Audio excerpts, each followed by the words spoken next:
اعوذ باللہ من الشیطان اللعین الرجیم بسم اللہ الرحمن الرحیم۔ ناظرین اکرام، السلام علیکم ورحمۃ اللہ وبرکاتہ۔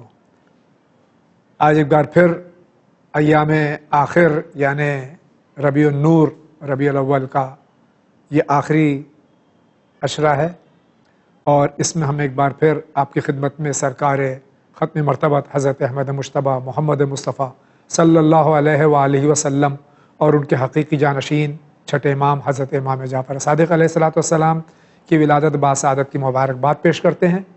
یہ پورا مہینہ ہمارے لیے درس ہے اور ہمارے لیے یہ بہت ہی اہم مہینہ ہے کہ ہم سرکار ختم مرتبت کے اسوہ حسنہ پر اپنی زندگی گزاریں، اور اللہ کا حکم بھی یہی ہے۔ اور آج کے اس ایپیسوڈ میں ہمارے درمیان حجت الاسلام والمسلمین جناب مولانا سید حسین مہدی صاحب حسینی تشریف فرما ہیں، ہم ان کا خیر مقدم کرتے ہیں۔ آغا السلام علیکم ورحمۃ اللہ وبرکاتہ۔ علیکم السلام ورحمۃ اللہ۔ انشاءاللہ مزاج بخیر آغا۔ الحمدللہ، شکر خدا۔ آغا ہمارے ایک عرصے کے بعد میں آپ تشریف لائے ہیں، اور جیسے کہ آپ جانتے ہیں مسلسل ہمارے پاس سوالات کی بوچھار ہوتی ہے الحمدللہ، اور مومنین کافی اس پروگرام کو پسند بھی کر رہے ہیں اور مستفیض بھی ہو رہے ہیں۔ ایسے سوالات بھی آتے ہیں اور ایسے ہمارے سجیشنز بھی آتے ہیں، اور کافی یعنی کہ مقبول یہ پروگرام الحمدللہ انٹرنیشنلی ہو رہا ہے، کیونکہ لوگ اس سے مستفیض ہو رہے ہیں اور لوگوں کے ساتھ ہم مستفیض ہو رہے ہیں علماء کی صحبت میں بیٹھ کے یہاں پر۔ الحمدللہ، خدا آپ کی توفیقات میں اضافہ کرے۔ تو آغا بغیر کسی تاخیر کے، چونکہ سوالات کافی ہیں، ہم دیکھتے ہیں کہ کہاں سے کس شہر سے یہ سوال ہے۔ السلام علیکم۔ وعلیکم السلام۔ میں ایس آئی مہدی نہال بول رہا ہوں گڑگاؤں سے۔ میرا سوال یہ ہے کہ وہ پہلا شخص کون ہوگا جو جنت میں جائے گا، اور وہ پہلا شخص کون ہوگا جو جہنم میں جائے گا؟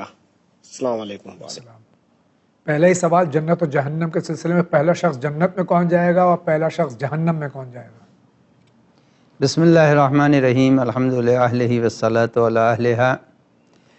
یہ جو سوال انہوں نے کیا ہے، جنت میں سب سے پہلے امیر المومنین علی بن ابی طالب علیہ الصلاۃ والسلام تشریف لے جائیں گے، جیسا کہ پیغمبر اکرم کا ارشاد ہے کہ پرچم رسالت امیر المومنین کے ہاتھ میں ہوگا، وہ علم لے کر کے سب سے پہلے۔ تو کسی نے سوال کیا یا رسول اللہ وہ آپ سے بھی پہلے جائیں گے؟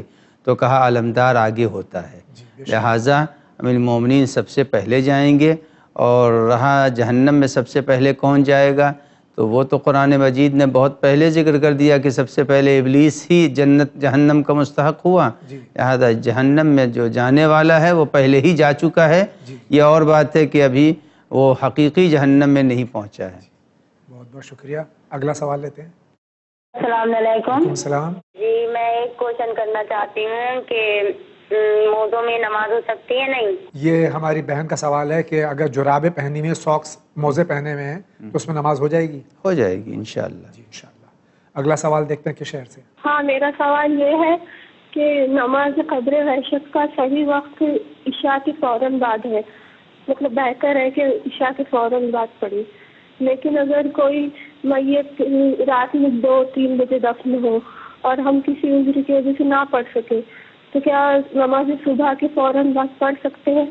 آگا یہ ہماری بہن سوال کریں، نماز وحشت قبر جو ہے عشاء کے بعد میں یا اول شب جو دفن کی ہوتی ہے، لیکن اگر کوئی 2-3 بجے رات کو دفنایا گیا ہو، اس کی نماز کس طرح پڑھی جائے گی؟ وحشت جس وقت آدمی دفن کیا جاتا ہے اس کے بعد سے نماز وحشت قبر شروع ہو جاتی ہے، جی، لہٰذا اگر کوئی 2-2:30 بجے دفن ہو رہا ہے تو اس کے بعد نماز وحشت قبر جس ملک کی ہے شب، اس ملک میں اس وقت پڑھی جائے گی۔ مثلاً ایک انسان ایسی جگہ پر دفن ہو رہا ہے کہ بعض ملکوں میں ابھی دن ہے، لہٰذا وہ اپنے شب کے اعتبار سے نماز وحشت قبر پڑھیں گے، اور جہاں میت دفن ہوئی ہے اس ملک کے اعتبار سے جو شب ہوگی وہاں نماز یعنی جو صبح سے پہلے پڑھنا بالکل ضروری ہے۔ جی بہت بہت شکریہ۔ آگے بڑھتے ہیں ہم۔ جی، میں کانپور سے سروج رانا بول رہا ہوں۔ السلام علیکم۔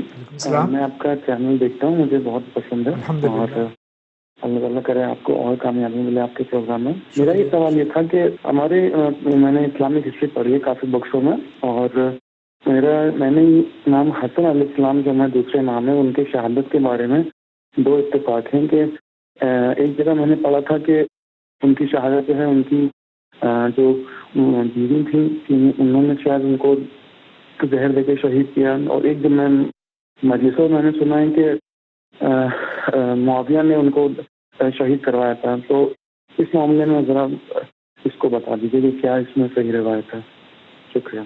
یہ سبت اکبر حضرت امام حسن علیہ الصلوۃ والسلام کی شہادت کے سلسلے میں جو روایات مستند روایات ہمارے یہاں ہیں، اور تاریخ اسلام ہے یہ کہ ان کو شہید زہر دے کے بیوی نے کیا، لیکن انہوں نے 2 جگہ الگ الگ باتیں پڑھی ہیں. تو اس کا خلاصہ کیا ہے؟ دیکھیے بات ایک ہی ہے. جی. یہ جو زہر دیا گیا تھا وہ معاویہ ہی کے کہنے سے دیا گیا تھا. جی. لیکن ذریعہ زہر جو بنی ہے وہ ان کی بیوی بنی ہے جن کا نام تھا جودہ ابن اشعث ابن قیس. جی. لہذا اصل وہی ہے کہ محرک اس کا معاویہ ہے جی. اور ذریعہ زہر ہے بیوی جودہ. جی بہت بہت شکریہ.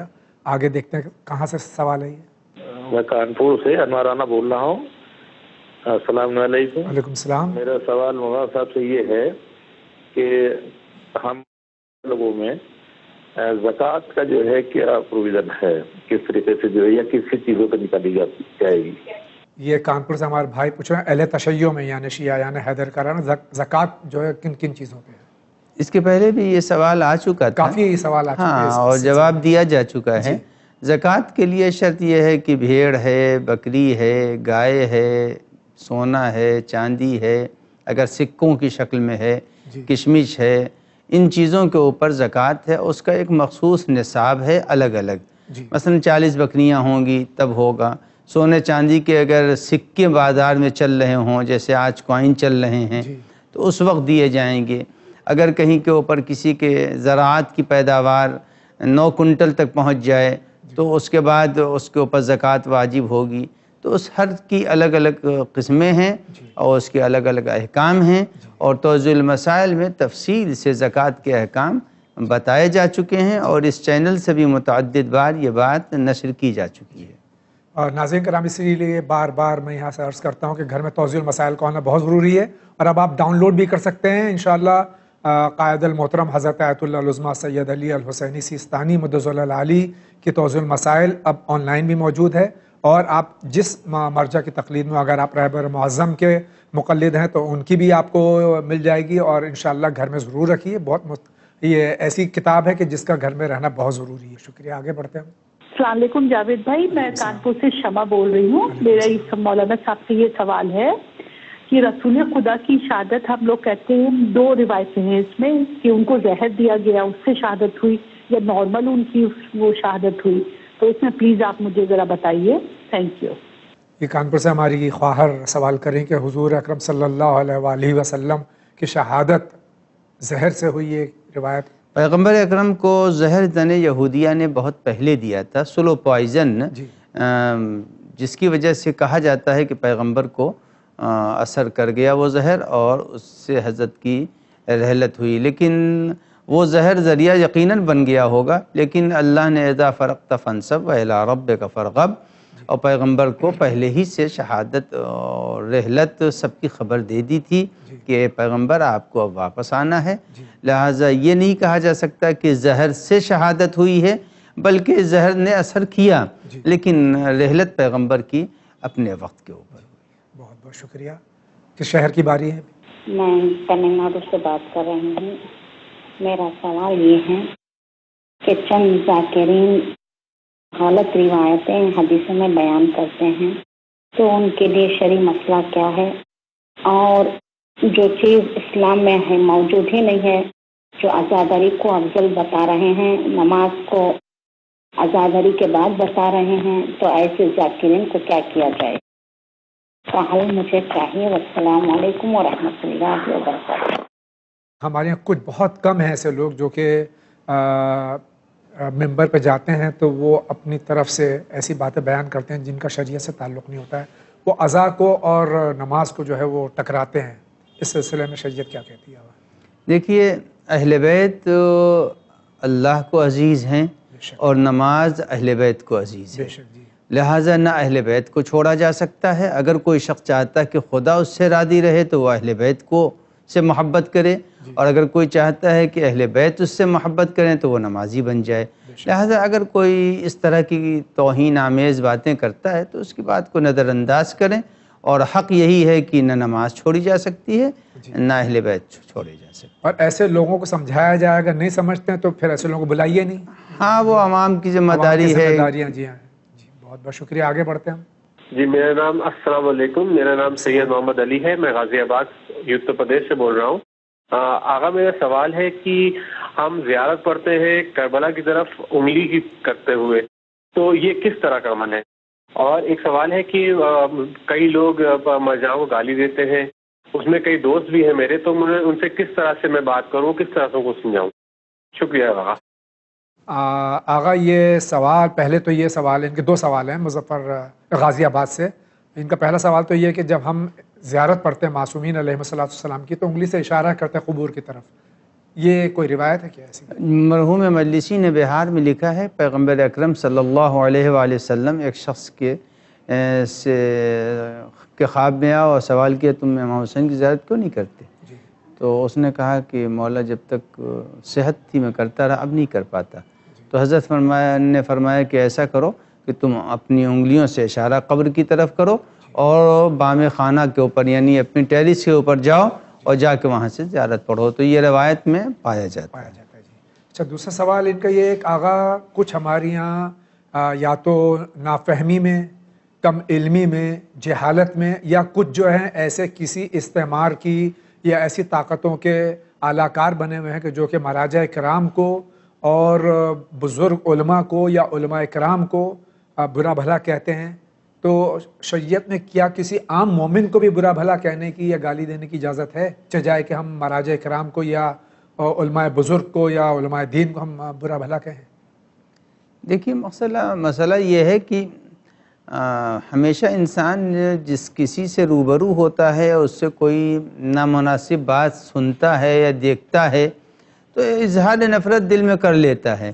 لیکن مراجع اعظام اتنی دور ہیں اور ان کی زندگی میں کوئی ایسا عمل نہیں ہے، اب اس کے باوجود کوئی ان سے عداوت رکھتا ہے تو گویا کہ اس کی باقاعدہ طور سے تنبیہ ہونی چاہیے، اسے بتانا چاہیے عظمت مرجعیت.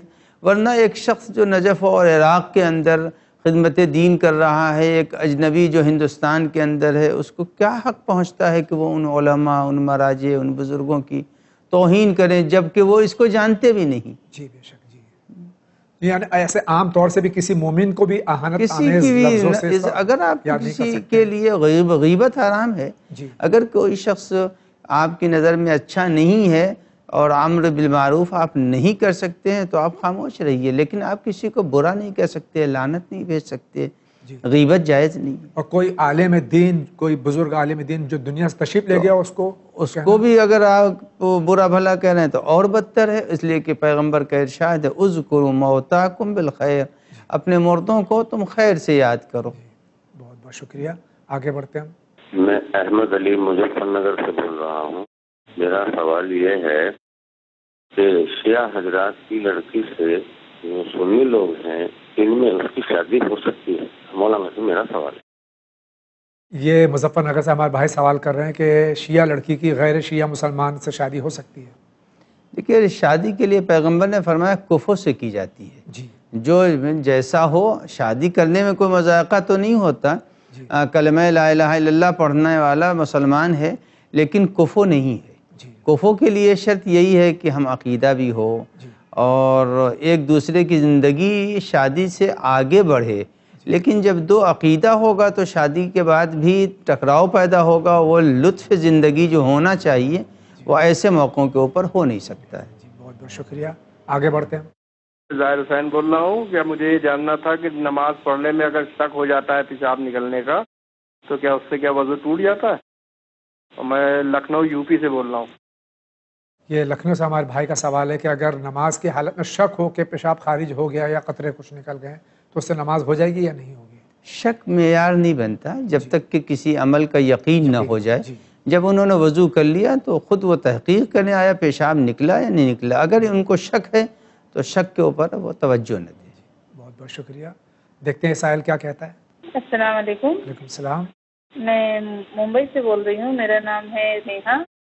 مجھے یہ جاننا ہے کہ ایک بار جو ہم نے خون سے نکال دیا سال بھر میں تو دوبارہ جب نیکسٹ ٹائم خمس نکالیں گے اگلے سال تو وہ پیسہ وہی پیسے کا ملا کے نکالنا ہے یا پھر وہ پیسہ الگ ہٹا دیں گے اور دوسرا جو پیسہ آپ کے پاس رہے گا اس کا خمس نکالیں گے؟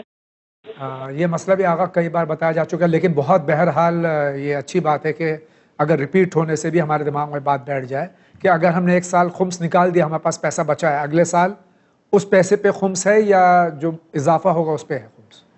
اگر 100 روپے پر خمس نکالا اور 80 روپے بچ گئے پاک و پاکیزہ، پھر وہ 100 روپے ہو گئے 2015 میں، تو اب 20 روپے پر نکلے گا، 80 روپے پر نہیں نکلے گا۔ بہت بہت شکریہ، آگے بڑھتے ہیں۔ ہم صبا بات کر رہے ہیں ممبئی سے۔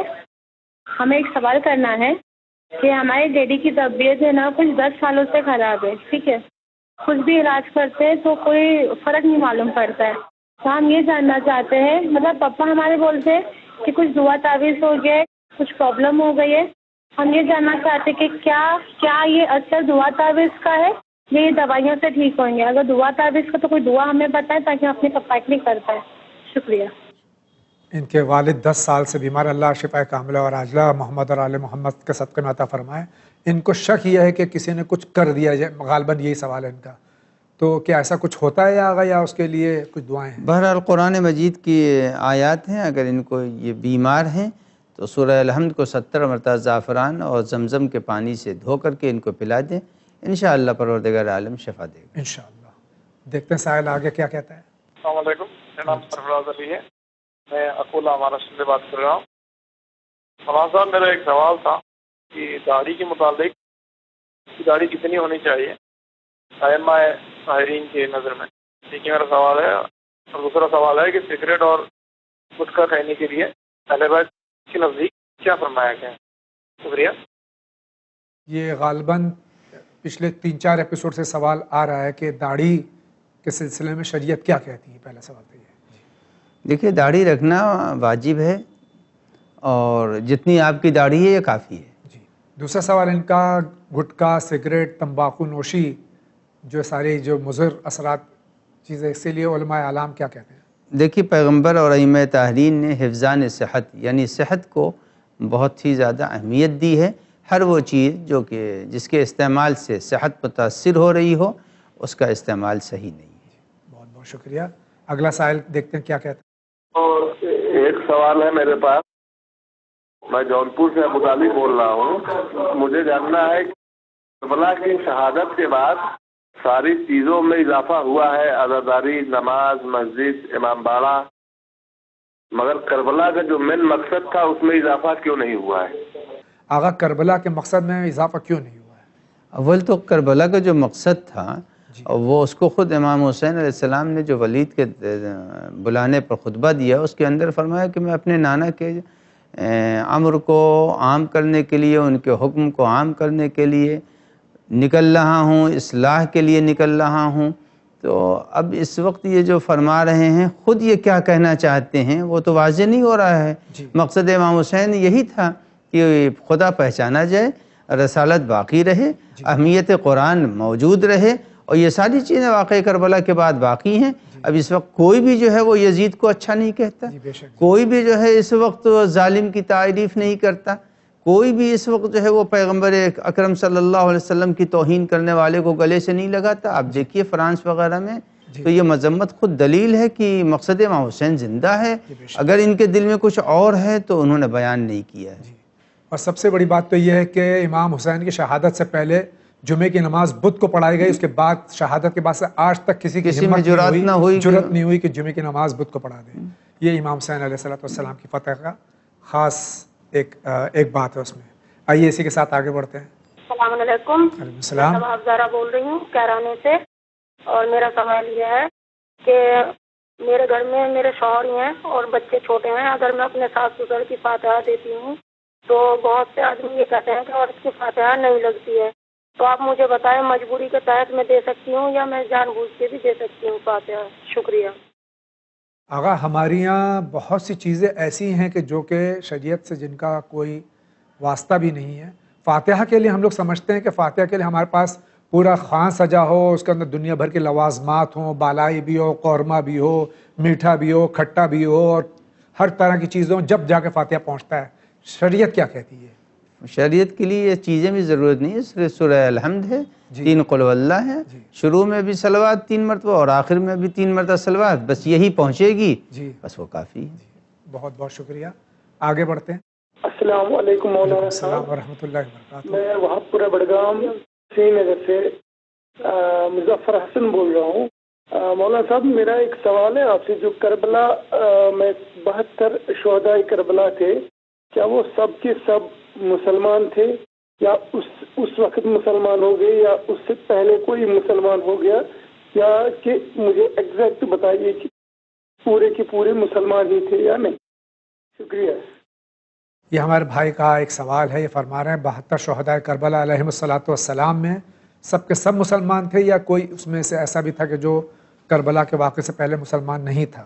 وہب کے لیے ہے کہ وہ مسلمان نہیں تھے، واقعہ کربلا میں جب پہنچے ہیں اپنی ماں کے ساتھ اور اپنی زوجہ کے ساتھ، تو اس وقت امام حسین علیہ السلام کے دست مبارک پر انہوں نے اسلام کو قبول کیا اور فوراً اپنی جان دے دی۔ اسی طرح سے ایک عبید اللہ ابن وہب ہیں، ان کے لیے بھی یہ کہا جاتا ہے کہ اس وقت تک مسلمان نہیں تھے، واقعہ کربلا میں جب میدان کربلا میں پہنچے ہیں تو دست مبارک کے سید الشہداء پر اسلام لائے اور شہادت کو قبول کیا۔ بہت بہت شکریہ، آگے بڑھتے ہیں۔ السلام علیکم، میں لکھنؤ سے ہنا رضوی بول رہی ہوں۔ مولانا صاحب سے میری ایک گزارش کہ جو آج کی جنریشن ہے وہ انگلش اور ہندی زیادہ اچھی طرح سمجھ پاتی ہے اور اردو کے کچھ جو ڈیفیکلٹ ورڈز ہوتے ہیں ان کو سمجھ نہیں پاتی، تو آپ کی کہی ہوئی باتیں جو فائدہ پہنچاتی ہیں لیکن کچھ حد تک ان کو ڈیفیکلٹی اردو میں ہونے کی وجہ سے وہ سمجھ نہیں پاتے ہیں، تو یہ گزارش ہے کہ تھوڑے آسان لفظوں میں اپنے جو بھی اسٹیٹمنٹس ہیں وہ بچوں تک پہنچائیں، بہت مہربانی ہوگی۔ بہت شکریہ، خدا حافظ۔ بہت بہت شکریہ سجیشن کا۔ انشاءاللہ علماء کرام سے ہم گزارش کریں گے کہ معیاری اردو جو ہے اس سے استغفر اللہ تھوڑا کم درجے کی اردو استعمال ہو، لیکن اس کے ساتھ میں ہمارا بھی ایک فریضہ ہے کہ ہم اپنے گھر میں ایسا ماحول رکھیں کہ اسلامی اصطلاحات اور جو شرعی جو اصطلاحات ہیں اس کو ہم عام کریں اور اپنے بچوں کو سمجھائیں، لیکن اس کے باوجود بھی ہم پوری کوشش کریں کہ آسان لفظوں میں یا کوئی ایسا لفظ ہو اس کے معنی انشاءاللہ بتانے کی پوری کوشش کریں گے۔ میں ایک راز کی بات بتا دوں کہ میں خود اردو پڑھا ہوا نہیں ہوں، لیکن الحمدللہ چونکہ مذہب سے ایک لگاؤ رہا ہے اور علماء کرام کی صحبت رہی ہے، اس وجہ سے میں اردو بولنے کی کوشش کرتا ہوں۔ اب کہاں تک صحیح بولتا ہوں یہ اردو داں سمجھیں، لیکن بہرحال ہم کوشش کریں گے کہ ہم آسان لفظوں میں آپ تک پیغام پہنچائیں، کیونکہ ہمارا کام ہے پیغام انسانیت پہنچانا، اور وہ چاہے جس طرح سے ہو آسان سے آسان لفظوں میں انشاءاللہ پوری کوشش کریں گے۔ آئیے اسی کے ساتھ آگے بڑھتے ہیں۔ حاجی عبدالسمیع اسدی، مظفر نگر، یو پی۔ ہمارا سوال یہ ہے کہ جیسے ہم کوئی ذکر کرتے ہیں تو پھر ہم یہ کہتے ہیں کہ یہ علم مولا ہے، مولا نے یوں فرمایا، تو اسی بات کو لوگ یہ شکایت کرتے ہیں کہ آپ یہ کہتے ہو، یہ کیوں نہیں کہتے کہ یہ علم اللہ کا علم ہے جو رسول کو ملا، جو رسول نے علی سے بیان فرمایا۔ تو ہم یہ ڈائریکٹ اگر کہتے ہیں کہ علی علیہ السلام نے یہ فرمایا، تو پھر ہمیں یہ بتائیے کہ اس میں وہ کہتے ہیں اللہ کا نام دیجیے، اللہ کا علم ہے یہ۔ جزاک اللہ خیرہ۔ یہ ہماری ایک عجیب طرح کی یعنی کہ ایک فکر ہو گئی ہے کہ اگر ہم کوئی بھی بات کرتے ہیں معصوم علیہ السلام نے یہ فرمایا، جبکہ آپ حضرات سے علماء کرام سے یہی سنا کہ معصوم علیہ السلام یہی فرماتے ہیں، معصومین میں خاص طور سے ائمہ طاہرین علیہ السلام، کہ میں نے اپنے پدر بزرگوار، انہوں نے اپنے پدر بزرگوار، انہوں نے مولا علی سے، انہوں نے رسول اللہ سے، اور رسول اللہ سے جو ہے حضرت جبرائیل نے اللہ کے ذریعے سے۔ یہ آپ فرمائیے، اس کی وضاحت ذرا کر دیں۔ کچھ بھی نہیں ہے، یہ تو روزمرہ کی بول چال میں ہے کہ فلاں صاحب نے کہا، فلاں عالم نے تقریر کی، تو یہ تو بنیادی طور سے معلوم ہے کہ یہ جو رسول اللہ فرما رہے ہیں وہ بھی بیان الہی ہے، جو امام المومنین نے فرمایا وہ بیان رسول اللہ ہے، رسول اللہ، اور جو عالم کہہ رہا ہے اس کی مراد وہی ہے کہ یہ لوگ ما ینطق عن الہوی ان هو الا وحی یوحی جب بھی بولتے ہیں تو منشاء الہی کے مطابق بولتے ہیں اور رضا الہی کے مطابق بولتے ہیں۔ تو انڈائریکٹ میں وہ وہی کہہ رہے ہیں جو یہ چاہتے ہیں، لیکن اپنی تقریر کو مختصر کرنے کے لیے امیر المومنین نے فرمایا، بس اور کوئی بات نہیں ہے۔ بہت بہت شکریہ۔ آئیے دیکھتے ہیں کہ شہر کی باری ہے۔ السلام علیکم۔ السلام۔ میں گلزار یوپی بجنور سے بول رہا ہوں۔ میرا سوال یہ ہے کہ ہم لیدر کی جیکٹ پہن کر نماز پڑھ سکتے ہیں؟ یہ بجنور یوپی میرے وطن میں، ضلع بجنور سے میرا بھی تعلق ہے، وہاں سے سوال ہے یہ، اور چونکہ سخت سردیاں پڑ رہی، جاڑے بہت سخت ہیں وہاں، لیدر کی جیکٹ میں نماز ہو جائے گی؟ ہاں، وہ یہ اگر ایسی لیدر ہے جس کے لیے ان کو یقین ہے کہ اس کا ذبیحہ ہو چکا ہے تو ہو سکتی ہے، اور اگر نہیں ہے اگر اس میں شک ہے تو نہ پڑھیں۔ بہت بہت شکریہ۔ آگے یا اگر اسلامی ملکوں سے لی ہے انہوں نے تو پڑھ سکتے ہیں۔ بہت بہت شکریہ۔ آگے بڑھتے ہیں۔ ہاں، میرا نام محمد شوکت حسین، میں آندھرا پردیش اے پی سے بات کر رہا ہوں۔ جو عورتیں دسترخوان، سیدہ کے نام دسترخوان کرتے ہیں، اس میں مردوں کو شامل نہیں ہونا بولتے، یہ کاٹک نہیں ہے، شامل ہو سکتے نہیں ہو سکتے؟ شکریہ۔ اگر اس سوال کا جواب بھی کئی بار دیا جا چکا ہے کہ جو مقدرات عصمت و طہارت، خاص طور سے حضرت سیدہ نساء العالمین صلوات اللہ سلام علیہا یا جناب زینب صلوات اللہ سلام علیہا کی نظر وغیرہ ہوتی ہے، تو عام طور سے بر صغیر میں جو ہے یہ مردوں کو نہیں کھلایا جاتا ہے۔ وہ بہتر ہے وہ اپنے شہر کے رسم و رواج کے مطابق عمل کریں، شرعاً اس میں کوئی قباحت نہیں ہے۔ جی بہت بہت شکریہ۔ آگے بڑھتے ہیں۔ میرا یہ سوال ہے، بہرائچ سے بول رہا ہوں کہ کوئی جیسے دکان ہم لوگ کھولتے ہیں تو لوگ سنی لوگ کہتے ہیں کہ یہ لوگ پھونک کے دیتے ہیں ان کے ورنہ کھانا چاہیے، تو کیا صحیح بتائیے تاکہ جو ہے لوگوں کی آنکھیں کھلے۔ مطلب ابھی آغا ہم نے ہفتہ وحدت منایا، اتحاد بین المسلمین بہت ضروری ہے، اور ابھی ایک باتیں کم ہوتی جا رہی ہیں جہالت کی، کہ اکثر کہا جاتا ہے کہ شیعیان حیدر کرار جو ہیں وہ پانی تھوک کے دیتے ہیں، تو یہ اس کا تدارک کس طرح کی؟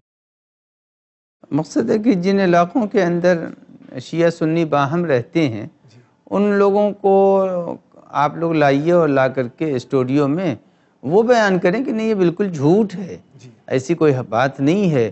اور کس نے دیکھا ہے آج تک کوئی ایک آدمی عینی شاہد بتائے کہ کسی شیعہ نے جو ہے تھوک کے کسی کو کوئی چیز دی ہے نہیں۔ حقیقت یہ بہتان ہے، بالکل بہتان ہے، اور یقیناً یہ گناہ ہے جو لوگ ایسی باتیں کریں۔ آئیے کے ساتھ آگے بڑھتے ہیں۔ جناب میں نے اس سے پہلے بھی 2 بار فون کیا، آپ نے میرا سوال شو میں نہیں شامل کیا۔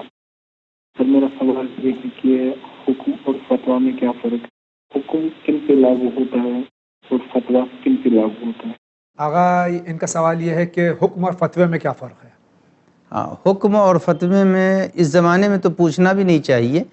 دیکھیے فتویٰ مقلدین کے لیے ہوتا ہے، حکم حاکم شریعت دیتا ہے مفاد عامہ کے لیے، یعنی جنرل فائدے کے لیے۔ جیسے کہ آیت اللہ العظمیٰ سیستانی نے ابھی یہ حکم دیا تھا کہ داعش آگے بڑھ رہے ہیں، سب پر عراق کا دفاع واجب ہے، یہ حکم ہے۔ اس حکم کے اندر سب شامل ہیں، مقلد بھی شامل ہے، غیر مقلد بھی شامل ہے، عیسائی بھی شامل ہے، سنی بھی شامل ہے، کوئی اس حکم سے بری نہیں ہے۔ تو حاکم جامع الشرائط جب ملکی فائدے اور عوامی فائدے کے لیے کوئی حکم دیتا ہے تو وہ ہر شخص کے اوپر نافذ ہوگا، فتویٰ صرف مقلدین کے لیے ہوتا ہے۔ بہت بہت شکریہ، بہت کم لفظوں میں آپ نے واضح کر دیا۔ آئیے اسی کے ساتھ دیکھتے ہیں آپ کے شہر کی باری ہے۔ السلام علیکم، میں دلی سے نسیم حیدر بول رہا ہوں، اور مجھے یہ سوال پوچھنا ہو جس کے بچہ نہ ہو رہا ہو تو فیروزہ کا انہوں نے دعا بتائی فیروزہ پہ لکھنے کی، وہ دعا دوبارہ سے پوچھنا چاہتا ہوں۔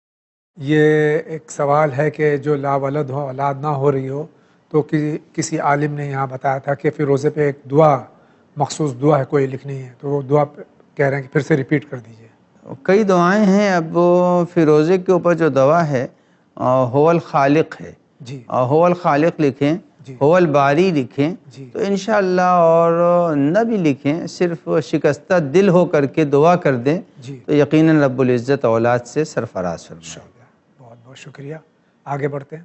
میرا نام شگفتہ جبی ہے، میں دلی سے بول رہی ہوں۔ السلام علیکم۔ میرا سوال یہ ہے کہ عاشورہ جو ہے وہ کہتے ہیں کہ آسمان کے نیچے پڑھنی چاہیے، اور ہمارے ہیں فلیٹ تو اب فلیٹوں میں جو ہے وہ کس طرح پڑھی جائے؟ باہر پڑھتے ہیں تو بے پردگی ہوتی ہے. اس سوال کا جواب دے دیں.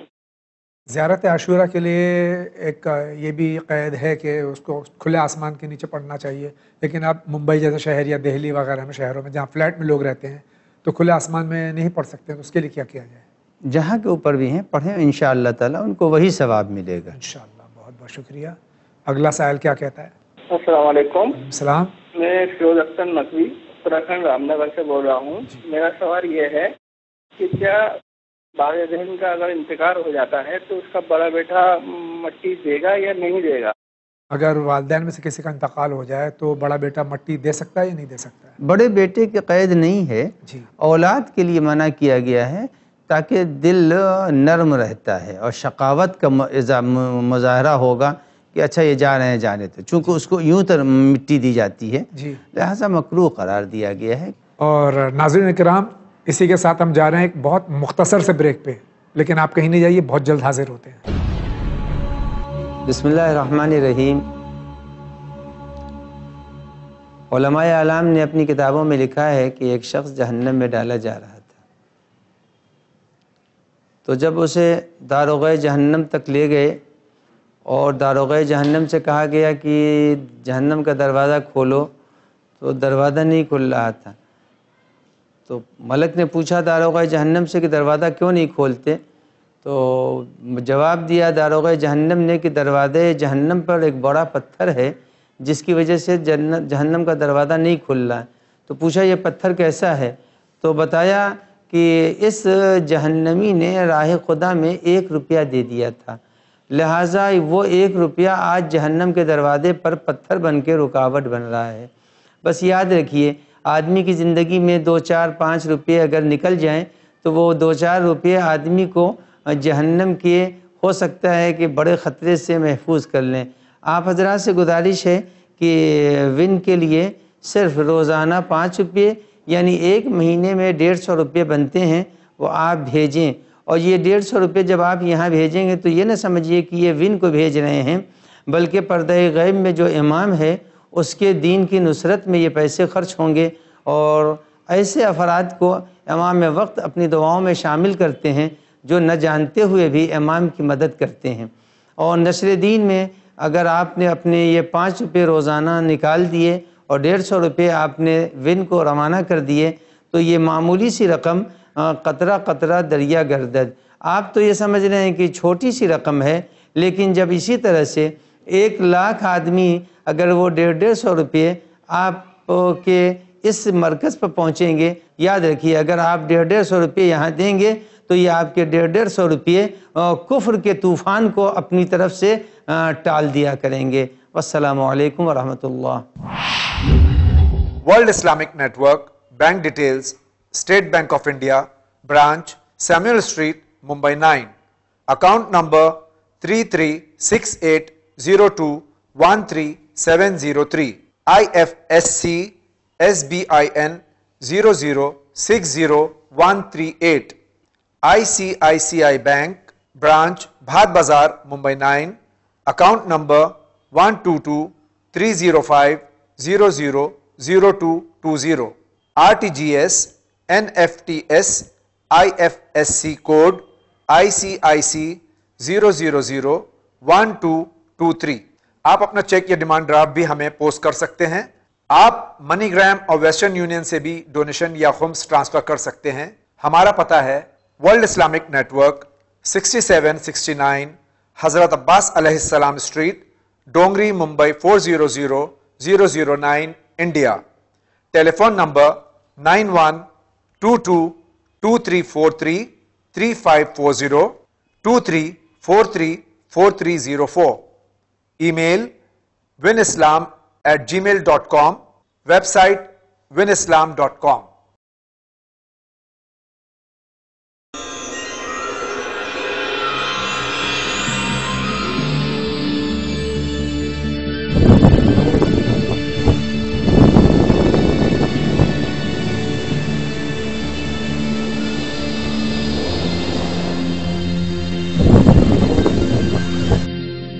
بریک کے بعد ایک بار پھر آپ کی خدمت میں حاضر ہیں، اور آج ہمارے درمیان ایک بار پھر ہمارے بزرگ عالم دین حجت الاسلام والمسلمین جناب مولانا حسین مہدی صاحب حسینی تشریف فرما ہیں.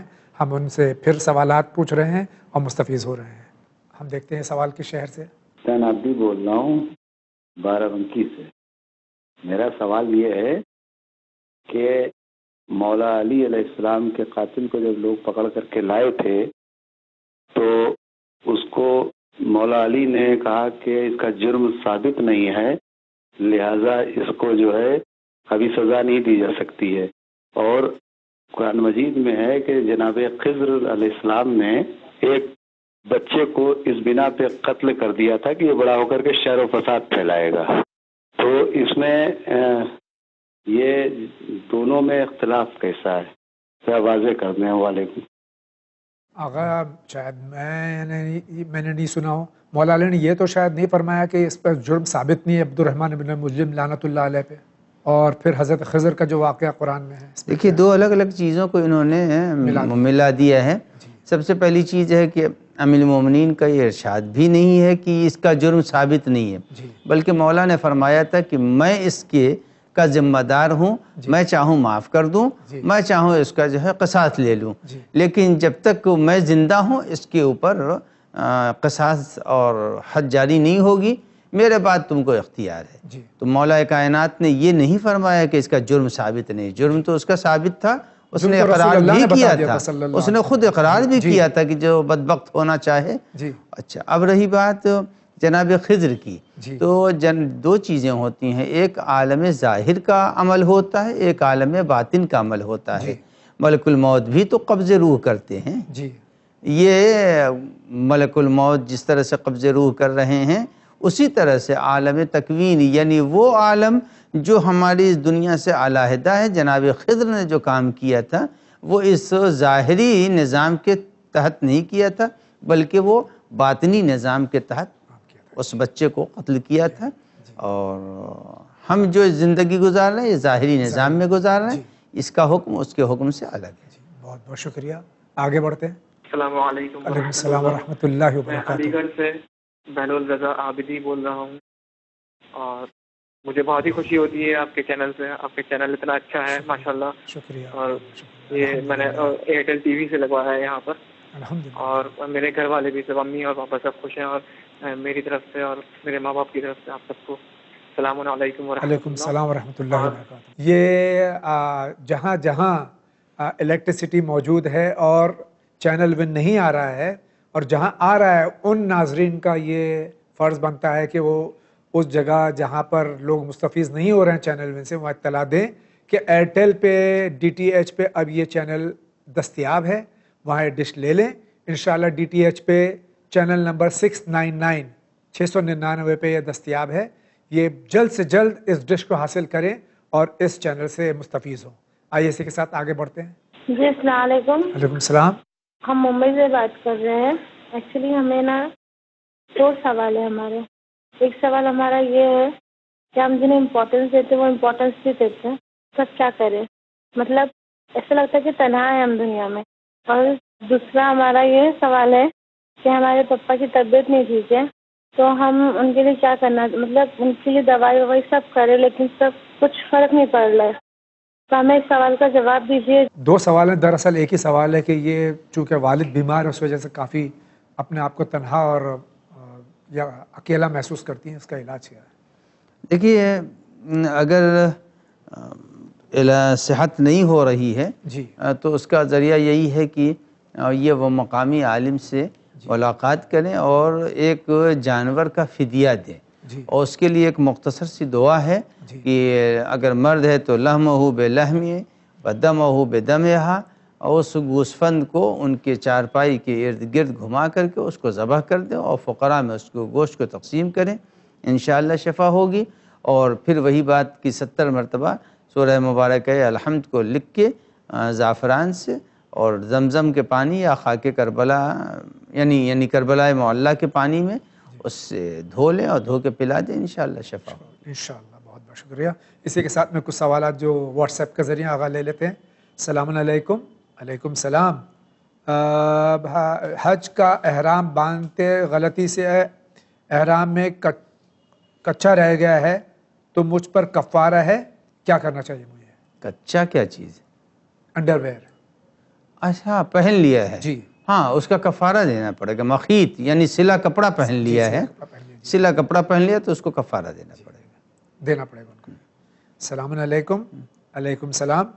آغا میں زاہد علی سری نگر سے ہوں اور میرا سوال یہ ہے کہ میرے ابا صرف فجر کی نماز پڑھتے ہیں اور 4 وقت کی نماز قضا کر دیتے ہیں, تو ان کو کیا یعنی ان کے لیے کیا حکم ہے؟ بہرحال دعا ہی کی جا سکتی ہے کہ جیسے وہ نماز صبح پڑھتے ہیں, نماز پنجگانہ کے عادی ہو جائیں کہ انشاءاللہ نماز جو نہیں پڑھتا ہے تو ایک حدیث ہے کہ من عان بتارک الصلاۃ بلقمۃ او کسوۃ فقد قتل 70 نبیا. اگر کسی نے کسی بے نمازی کی مدد ایک لقمے سے کر دی تو گویا کہ اس نے 70 نبی کو قتل کیا. تو نماز کے ترک کرنے کا اتنا بڑا گناہ ہے, اور میں ان کے والد سے گزارش کروں گا کہ جیسے وہ نماز صبح پڑھتے ہیں ویسے ہی بقیہ 4 وقتوں کی نماز کو بھی ادا کرتے ہیں انشاءاللہ. السلام علیکم. علیکم السلام. میں جاننا چاہتا ہوں کہ جہاں ٹیوشن پڑھنے جاتی ہیں وہاں حجاب میں جاتی ہیں لیکن وہاں مرد بھی ہوتے ہیں, تو ان کے لیے کیا حکم ہے؟ جب حجاب میں جاتی ہے تو کوئی مسئلہ نہیں ہے, تنہا نہ رہیں مرد کے ساتھ. اگر کئی آدمی وہاں پڑھا رہے ہیں اور کئی آدمی اگر وہاں پڑھ رہے ہیں تو حجاب میں صحیح جا سکتی ہیں. السلام علیکم. علیکم السلام. جناب میرا سوال یہ ہے کہ ظہر اور عصر کی نماز کس وقت تک ادا کی جا سکتی ہے اور مغرب و عشاء کس وقت تک ادا کی جا سکتی ہے؟ نماز ظہر اور عصر کو غروب آفتاب تک, اور جب بالکل 4 رکعت کا وقت رہ جائے تو ایسی صورت میں صرف عصر کی نماز کو مقدم کریں گے اور ظہر کی نماز کو قضا کی نیت سے پڑھیں گے. اور نماز مغرب و عشاء کا آخری وقت نصف شب ہے جو ظہر کے بعد سے شروع ہوتا ہے اور تقریباً 11:30 بجے, اور بعض ملکوں میں کچھ آگے پیچھے بھی ہو جاتا ہے. اور اب ایک سسٹم بھی چلا ہے کہ نصف شب خود معلوم ہو جاتی ہے, آپ اس کو نکال لیں گوگل سے اور پتہ چل جائے گا انشاءاللہ. السلام علیکم. علیکم السلام. اکثر ہمیں سفر کرنا پڑتا ہے جبکہ دوران سفر ہم گاڑی سے باہر کبھی دیکھتے ہیں تو ہمیں مختلف انداز میں چیزیں نظر آتی ہیں, تو کچھ ایسی تختیاں نظر آتی ہیں جس میں غیر اخلاقی یا غیر شرعی باتیں لکھی ہوتی ہیں, ان کو پڑھنا کیا جرم ہے یا گناہ ہے؟ دیکھیں کسی چیز کے پڑھنے کے لیے یہ ہے کہ وہ غیر اختیاری نظر اگر پڑ رہی ہے تو کوئی اس کا مذاقہ نہیں ہے. اختیاراً ایسی چیزوں کو نہیں پڑھنا چاہیے جو خلاف شریعت ہے. بہت بہت شکریہ. ہمارا نام فاطمہ حسین ہے. ہم آپ سے یہ پوچھنا چاہتے ہیں کہ اگر کوئی ماں باپ غلط طریقے سے بات کرتے ہیں یا گالی دیتے ہیں تو کیا ان کو جواب دینا صحیح ہے؟ ماں باپ کو جواب دینا چاہیے, اور ماں باپ کو بھی چاہیے کہ وہ اپنی نسلوں کی ہدایت و حفاظت کے لیے گالیاں نہ بکیں. گالی اسلام کے اندر حرام ہے. یعنی ان کا کہنے کا مقصد اگر یہ بھی ہو کہ ماں باپ کو پلٹ کے کیا یہ بھی نہیں, ماں باپ کے ساتھ بد اخلاقی اور ان کی روش کو اختیار کرتے ہوئے جواب نہیں دے سکتے. بہت بہت شکریہ. السلام علیکم. علیکم السلام. میرا سوال یہ ہے کہ اگر کسی کے پاس کچھ پیسہ آتا ہے اور اسے شک ہے کہ وہ پیسہ حرام ہے تو کیا کرنا چاہیے؟ حرام کو حلال بنایا جا سکتا ہے یا پھر کسی ضرورت مند کو دیا جا سکتا ہے؟ ان اللہ یتقبل من المتقین, اللہ ہمیشہ متقی کے عمل کو قبول کرتا ہے. مال حرام آ رہا ہے, شک اس کا ختم ہونا چاہیے اور یقین کے مرحلوں میں انسان کو آنا چاہیے. جب یہ معلوم ہے کہ مال حرام ہے تو خود بچیں, اور مال حرام کسی کو بھی دیں گے تو اس کو کوئی ثواب نہیں ملے گا. بہت بہت شکریہ. السلام علیکم. علیکم السلام. میں پوچھنا چاہتی ہوں کسی کی کوئی مدد کرنا صدقہ ہے اور اللہ اس سے راضی ہوتا ہے, مگر اگر شوہر کی مزاج الگ ہو, وہ بولے کہ اپنے آپ سے مطلب رکھو اور کسی کو صدقہ نہ دو, تو پھر کیا کیا جائے؟ شوہر کو بھی ان کے سمجھنا چاہیے کہ حکم خدا ہے, تعاونوا علی البر والتقوی. قرآن مجید نے فرمایا ہے لہٰذا اما السائل فلا تنہر اما الیتیم فلا تقہر, کہ نہ تو سائل کو جھڑکو اور مدد کرتے رہو تم نیک کاموں میں. تو صدقہ وغیرہ ایک مدد ہے, اور اگر کوئی شخص صدقہ نکالتا ہے تو 70 بلاؤں سے خود ان کو بچنا ہے, اور وہ بچ جائیں گے 70 بلاؤں سے. لہذا ان کے شوہر کو چاہیے کہ وہ اسلامی کتابوں کو پڑھیں, صدقے کی اہمیت, تعاون کی اہمیت, خیرات کی اہمیت سے باخبر ہو جائیں. انشاءاللہ. السلام علیکم. علیکم السلام. نماز شب کیا عشاء کی نماز کے فوراً بعد بھی پڑھی جا سکتی ہے؟ وسیع حضرت زیدی، سرینا ڈسٹرکٹ، سنت کبیر نگر، یو پی سے سوال ہے۔ اگر جوان ہیں اور نہیں اٹھ سکتے ہیں تو سونے سے پہلے پڑھ سکتے ہیں۔ بہت بہت شکریہ۔ السلام علیکم۔ علیکم السلام۔ کیا ہم غیر سید کا نکالا ہوا صدقہ سیدوں کو دے سکتے ہیں؟ اور اگر یہ منع ہے تو غیر سید کو اگر دے دیا تو پھر اس کا کیا ہے، ازالہ کس طرح کریں؟ دینا نہیں چاہیے، لیکن اگر دے دیا ہے تو کوئی مذاقہ نہیں ہے۔ اگر واجب صدقہ نہیں تو آغا اس میں واجب صدقہ بہتر ہے کہ سادات کو صدقہ نہ دیا جائے، چونکہ اوساق یعنی میل ہے وہ نہ دیا جائے، لیکن صدقہ حرام بھی ہوتا ہے، صدقہ مستحب بھی ہوتا ہے، ہر سے بچنا چاہیے۔ مستحب دے سکتے ہیں اور صدقہ محرمہ یعنی حرام صدقہ نہیں دے سکتے۔ السلام علیکم۔ علیکم السلام۔ نوشاد رضوی ممبئی کے مضافات سے ان کا سوال ہے، اگر میں نے گھر لیا ہے اور کافی بیلنس ابھی بقایا ہے، یعنی لون پہ لیا ہے انہوں نے، اس صورت میں سال میں جو انکم بچ جاتی ہے اس پر خمس کا کیا طریقہ ہونا چاہیے؟ وہ تو بچت ہی کہا جائے گا، لہٰذا اس کے اوپر خمس رہے گا، اور جو قسطیں انہوں نے ادا کر دی ہیں اس کے اوپر خمس نہیں رہے گا۔ السلام علیکم۔ علیکم السلام۔ میرا سوال اچھا یہ گجراتی میں سوال ہے، میں اس کو ہاں وہ آپ اردو میں اردو میں ترجمہ کرتا ہوں۔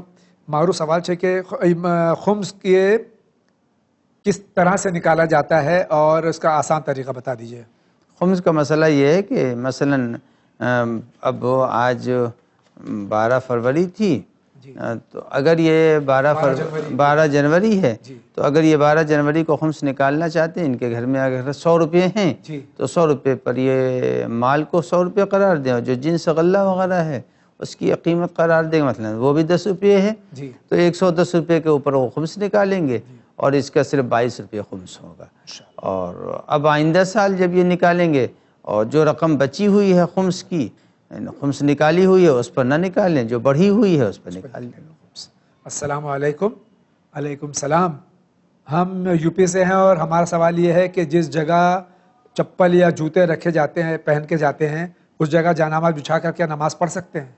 اگر کوئی تری نہیں ہے، نجس جگہ پر بھی اگر خشک ہے تو جانماز بچھا کر کے نماز پڑھی جا سکتی، جیسے اسٹیشن وغیرہ ہے اس کے اوپر ہم لوگ نماز پڑھتے ہیں، خشک جگہ ہے کوئی مسئلہ نہیں۔ کوئی مسئلہ نہیں۔ السلام علیکم۔ علیکم السلام۔ میں رباب زہرا بول رہی ہوں الہ آباد سے۔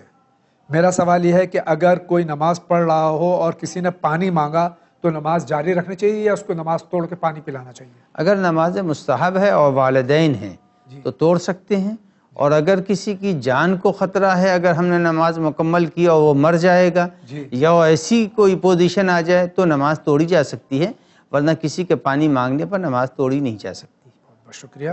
السلام علیکم۔ علیکم السلام۔ میں بطول حسن لکھنؤ سے، آپ کا شو بہت اچھا لگتا ہے، بہت بہت شکریہ، ماشاء اللہ سے بہت بہت شکریہ۔ آپ کو یہ پروگرام اور ہمارا چینل پسند ہے؟ یہ چینل ہمارا نہیں، آپ کا چینل ہے۔ میں یہ جاننا چاہتی ہوں کہ ناخن کاٹنے کے کوئی کیا پرٹیکولر دن ہے؟ ہاں، روز جمعہ معین کیا گیا ہے، اور پنجشنبے کے دن اگر کسی نے ناخن تراشی کی تو ایک ناخن چھوڑ دے جمعے کے لیے۔ مستحب ہے، مستحب ہے، تاکید ہے۔ السلام علیکم۔ علیکم السلام۔ ہم نماز شب کے کس طرح سے پڑھیں؟ نماز شب یہ کئی بار بتایا جا چکا ہے۔ نماز شب کا وہی طریقہ ہے جو نماز صبح کی طرح 2 رکعت پڑھ لیں، اور جب عادی ہو جائیں گی تو چھوٹی چھوٹی کتابوں کے اندر نماز شب میں مخصوص کچھ دعائیں ہیں، وہ بھی یاد کر لیں۔ جب تک نہیں ہے نماز صبح کی طرح سے پڑھیں، 8 رکعت نماز شب، 2 رکعت نماز شفع، 1 رکعت نماز وتر۔ اسی کے ساتھ میں ہم ایک بار پھر ٹیلی فون کی طرف رجوع کرتے ہیں، دیکھتے ہیں یہ کس شہر سے سوال۔ السلام علیکم۔ علیکم السلام۔ میرا نام سید مہدی علی خان ہے، میں ڈیلس ٹیکسس سے بات کر رہا ہوں۔ السلام علیکم مولانا، السلام علیکم جاوید بھائی۔ علیکم السلام۔ میرا سوال یہ ہے کہ میرا پوترا پوچھتا ہے کہ نواسا پوچھتا ہے کہ آدم اور ایو کے جو ہے اولاد تھی اور کس سے شادی ہوئی، وہ ذرا آپ بتا دیں مہربانی، خدا حافظ۔ یہ اسٹیٹ سے ٹیکسس سے سوال ہے، یہ پوچھ رہے ہیں کہ حضرت آدم علیہ السلام کی اولاد کس طرح آگے بڑھی؟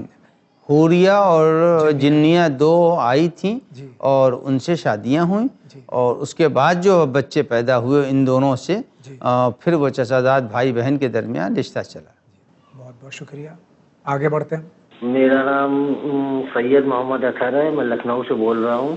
میرا سوال یہ ہے آغا سے کہ زیارت حضرت امام صلی اللہ علیہ وسلم اور زیارت امام زمان علیہ السلام یہ قبلہ رخ ہو کے پڑی جائے گی، تھوڑا سا رائٹ سائڈ ہو کے پڑی جائے گی؟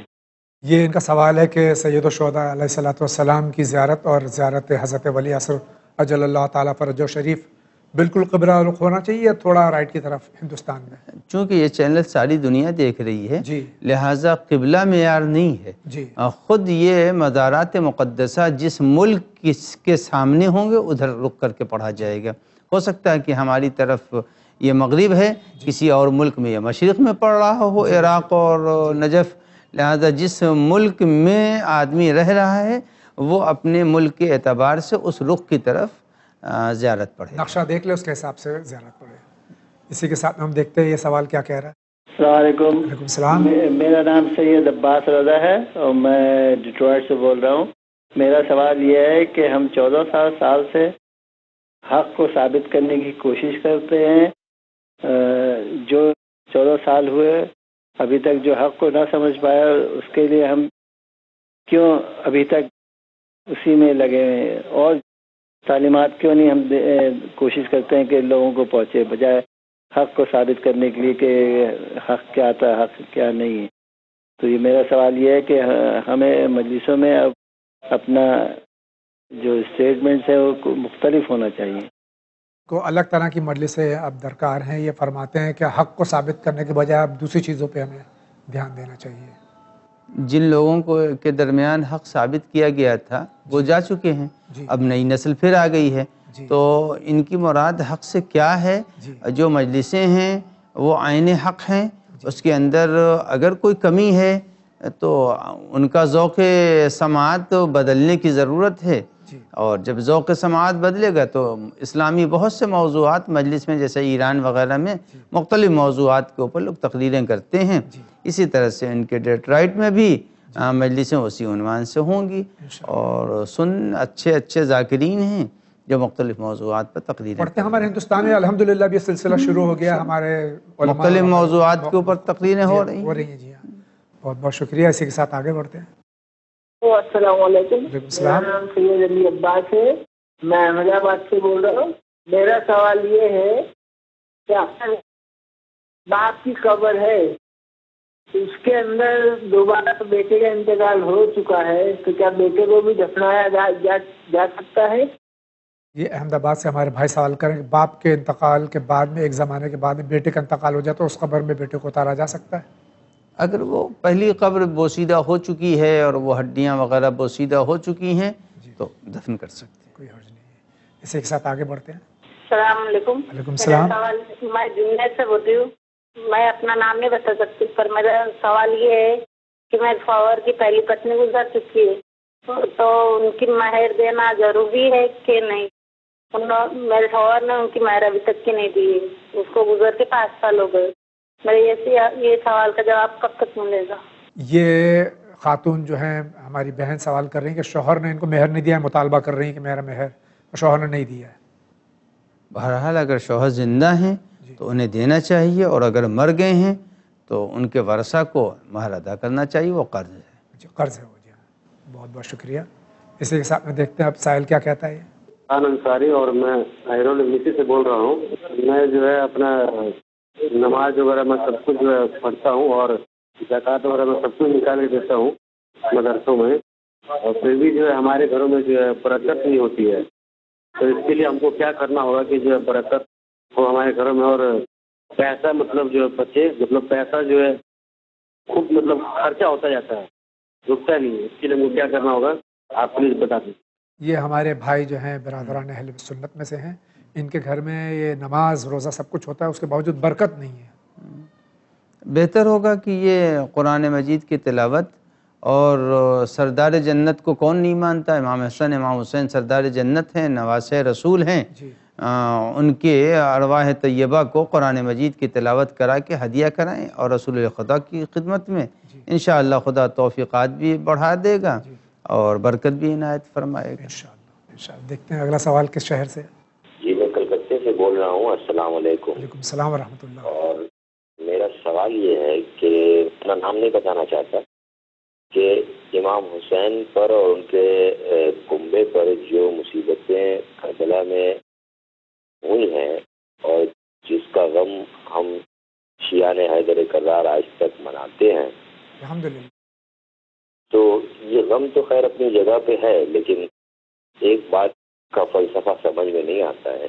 جب یہ رسول کے خانوادے سے تھے اور جب یہ اتنے چہیتے تھے اللہ کے، اور اللہ نے قرآن شریف میں فرمایا کہ ہم نے یہ زمین و آسمان و کائنات سب کچھ ان کے لیے پیدا کیا، اگر یہ نہ ہوتے تو کچھ بھی نہ ہوتا.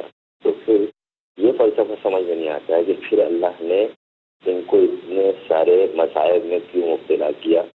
اگر آپ کا جواب یہ ہے کہ اللہ ان کا امتحان لینا چاہتا تھا، تو میں یہ سمجھتا ہوں اپنے طور پر کہ اللہ اگر ان کا امتحان لینا چاہتا تھا تو اپنے حبیب جس کو ہم کہیں گے اس کو اس طرح سے اس کا امتحان لیں گے، یہ تو فلسفہ سمجھ میں نہیں آتا.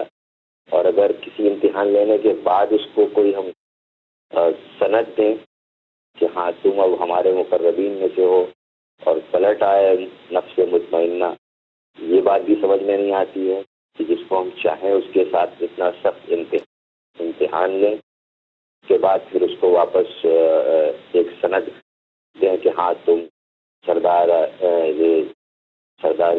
ہو.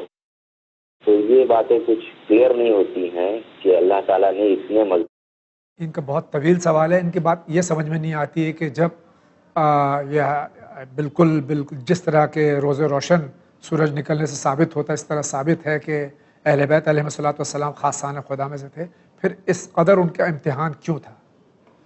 دیکھیے، سب سے بڑی چیز ان کے سامنے یہ ہے، انہوں نے یہ سمجھا ہے کہ یہ ساری مصیبتیں پروردگار عالم نے اہل بیت کے اوپر ڈالی ہیں، جبکہ نااہل لوگوں نے اہل بیت کو ستایا ہے. اور جب نااہل لوگوں نے ستایا ہے تو اگر یہ نااہل نہ ہوتے تو اہل بیت اس میں تو طہارت نے اپنے فریضے کو ادا کیا. اس فریضے کی ادائیگی میں کبھی انہیں سر دینا پڑا تو کبھی انہوں نے قید خانوں کی اذیتوں کو اٹھایا. یہ پروردگار عالم کی طرف سے ان پر مسلط کوئی عمل نہیں تھا، بلکہ انہوں نے یہ سمجھا کہ ان کی ہدایت کے لیے ہم کو اپنی قربانی دینی چاہیے. انہوں نے دی اور پروردگار عالم نے ان کے اس عمل کو سراہا. اگر وہ قربانی نہ بھی دیتے تو مقرب بارگاہ الہی تھے. ان کے تقرب میں کوئی خلل نہ تو قربانی سے بڑھا ہے اور نہ قربانی نہ دینے سے گھٹے گا. وہ عوام کی نااہلی تھی اور اہل بیت نے اس کو ضرورت سمجھ کر کے قبول کیا. بہت بہت شکریہ. دیکھتے ہیں سوال کس شہر سے. السلام علیکم بھائی، ہم امریکہ سے بات کر رہے ہیں اور مولانا صاحب سے ہمارا سوال یہ ہے کہ ظہر اور عصر کی نماز ہم آہستہ کیوں پڑھتے ہیں، بلند آواز سے کیوں نہیں پڑھی جاتی؟ خدا حافظ، ٹیک کیئر، خدا. ظہرین کی نماز ہم آہستہ پڑھتے ہیں، عشاء کی 2 رکعت آخر کی آہستہ پڑھتے ہیں، مغرب کی 3 رکعت آہستہ پڑھتے ہیں، ایسا کیوں؟ دیکھیے، سب سے پہلے پیغمبر اکرم جب معراج پر تشریف لے گئے تو امام جعفر صادق علیہ السلام سے کسی نے یہ سوال کیا تھا. تو حضرت نے جواب میں فرمایا کہ جب وہ پیغمبر معراج پر تشریف لے گئے تو روز جمعہ تھا، اور جب وہ پیغمبر نماز کے لیے کھڑے ہوئے نماز ادا کرنے کے لیے تو فوراً اللہ نے حکم دیا ملائکہ کو تم ان کی اقتدا کرو. اور جب اقتدا کا حکم ہوا تو پیغمبر پر وحی آئی کہ آپ بآواز بلند نماز پڑھیں. تو پیغمبر نے بآواز بلند روز جمعہ نماز جمعہ 2 رکعت بلند پڑھی اور ملائکہ نے سنا. اس کے بعد حکم خدا آیا ملائکہ سے کہ تم چلے جاؤ. اور جب ملائکہ چلے گئے تو پیغمبر نے آہستہ ظہر اور عصر کو آہستہ پڑھا، چونکہ کوئی سننے والا نہیں تھا. ناظرین کرام، آج کے اس ایپیسوڈ کا وقت ختم ہوا چاہتا ہے، اور ہم انشاءاللہ اس امید کے ساتھ کہ آپ مسلسل اپنے سوالات اسی طرح بھیجتے رہیں گے اور جوابات سے مستفیض ہوتے رہیں گے ہم سب. آئیے ہم ایک بار پھر آپ کا شکریہ ادا کرنے کے ساتھ میں اور آپ کی طرف سے اور اپنی جانب سے حجت الاسلام کا شکریہ ادا کرتے ہوئے آپ سے الوداع چاہتے ہیں. وآخر دعوانا ان الحمدللہ رب العالمین.